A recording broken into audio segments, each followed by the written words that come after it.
Hi everyone, this is బారస్ journey. అందరూ ఎలా ఉన్నారండి? నా ప్రీవియస్ వీడియోలో నా ఎడ్యుకేషన్ స్టేటస్ గురించి నేను మీతో షేర్ చేసుకున్నాను. ఈ వీడియోలో కంప్లీట్గా నేను బీఈడీ గురించి చెప్దాం అనుకుంటున్నాను. కొత్తగా ఎవరైనా బీఈడీ జాయిన్ అయినట్లయితే వాళ్ళకి ఈ వీడియో బాగా ఉపయోగపడుతుంది. ఇంకా వీడియోలోకి వెళ్ళినట్లయితే ఫస్ట్ సబ్జెక్టు ఫిలాసఫీ అండి. ఎగ్జామ్ పాయింట్ ఆఫ్ వ్యూలో కూడా ఫిలాసఫీనే ఫస్ట్ ఎగ్జామ్ ఉంటుంది. సో 5 యూనిట్స్ ఉంటాయండి. ప్రతి యూనిట్ నుంచి 2 క్వశ్చన్స్ వస్తాయి. ప్రతి యూనిట్ నుంచి ఒక్కొక్క క్వశ్చన్ ఎగ్జామ్లో రాయాల్సి ఉంటుంది. మరో క్వశ్చన్ ఆప్షన్ అనమాట. 80 మార్కులకి ఫైనల్గా ఎగ్జామ్ అయితే ఉంటుంది. మిగతా 20 మార్కులకి ఇక్కడ వీడియోలో చూపిస్తున్నాను కదా రికార్డుకు ఉంటుందండి. 4 యాక్టివిటీస్ అనమాట. సో ఒక్కొక్క యాక్టివిటీకి 5 మార్క్స్ చొప్పున 4 యాక్టివిటీస్కి 20 మార్క్స్ కాలేజ్ వాళ్ళు ఇస్తారండి. ఫైనల్గా ఫస్ట్ సెమ్కి 100 మార్కులు అయితే ఉంటాయి. సో బీఈడి డిఎడ్ ఈ రెండిట్లో ఫిలాసఫీ ఉంది. ప్రాసెస్ కూడా సేమ్గానే ఉందన్నమాట. ఇంకా ఏంటంటే సిలబస్ కూడా నాకు ఒకేలాగా కనిపిస్తోంది. ఆల్రెడీ డిఎడ్ చేశాను కాబట్టి కొద్దిగా అలా అనిపిస్తుంది అనమాట. రెండో subject psychology, one of my favourite subject అండి. ప్రొఫెషనల్ కోర్సుల్లో ఖచ్చితంగా సైకాలజీ అనేది ఉంటుంది. ఎందుకంటే ఒక క్లాస్లో 30 మంది స్టూడెంట్స్ ఉంటే ఒక్కొక్కరు ఒక్కొక్క రకంగా ఉంటారు. అందరినీ దృష్టిలో పెట్టుకొని యావరేజ్గా లెసన్ ఎలా చెప్పాలి అనేసి మాకు నేర్పించేదన్నమాట. పిల్లల మనస్తత్వాన్ని సైకాలజీ అనమాట.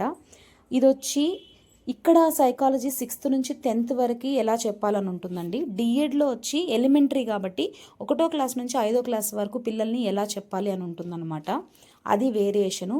ఇంకా థర్డ్ సబ్జెక్టు ఐసీటీ అనమాట. ఇది కంప్యూటర్ అండి. కంప్యూటర్ అనేది ఇప్పుడు మినిమం బేసిక్ అనమాట.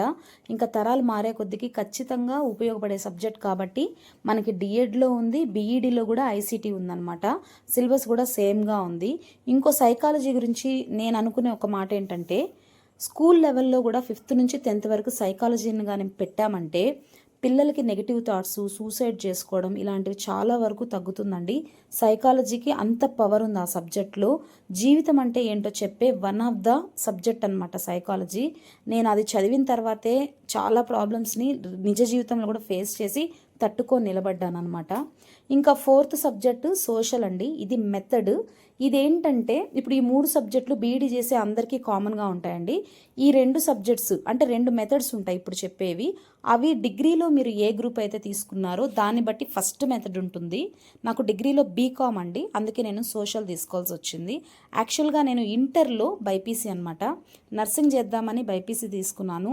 ఎంసెట్లో ర్యాంక్ కూడా వచ్చింది. కానీ పెళ్ళైపోవడం వల్ల నాకు ఇంట్లో రెగ్యులర్గా చదవడానికి పర్మిషన్ ఇవ్వకపోవడం వల్ల డిస్టెన్స్లో నేను డిగ్రీ చేశాను. అందుకే నేను ఇప్పుడు బీఈడీలో సోషల్ తీసుకున్నాను అనమాట. సో సోషల్ కూడా నాకు ఇంట్రెస్టే. సెకండ్ మెథడ్ తెలుగు అండి.